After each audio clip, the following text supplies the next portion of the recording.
Welcome to our channel. Today we how to back up your Webflow site with export options, detailed guide step by step clearly. Begin by logging into your Webflow account. Navigate to the dashboard where all your projects are displayed. Select the specific project you want to back up.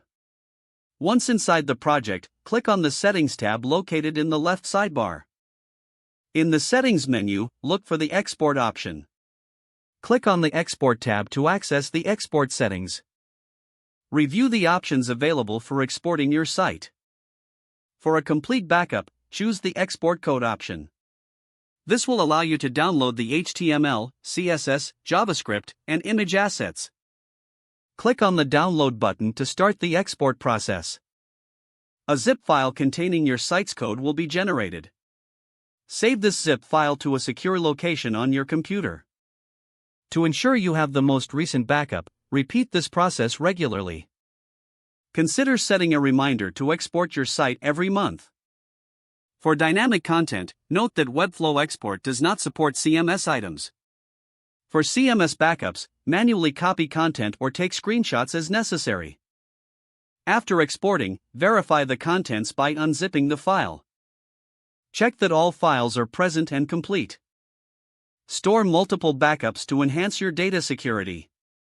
If needed, familiarize yourself with the Webflow documentation for additional guidance. This ensures you understand any updates or changes to the export process. Maintain organized backups for ease of access in the future. If the page does not load, refresh the browser or try again in a private or incognito window. Make sure you are using the correct email address, then retype it carefully to avoid small typos. If your password is not accepted, use the reset option and create a new strong password you can remember. Check your spam folder for verification or security emails, then complete any requested confirmation steps. Enable two-factor authentication if available to improve account security and reduce unauthorized access risk. After signing in, review your profile details so your contact information and settings are accurate and current. Don't forget to like this video and subscribe to our channel for more step-by-step tech guides.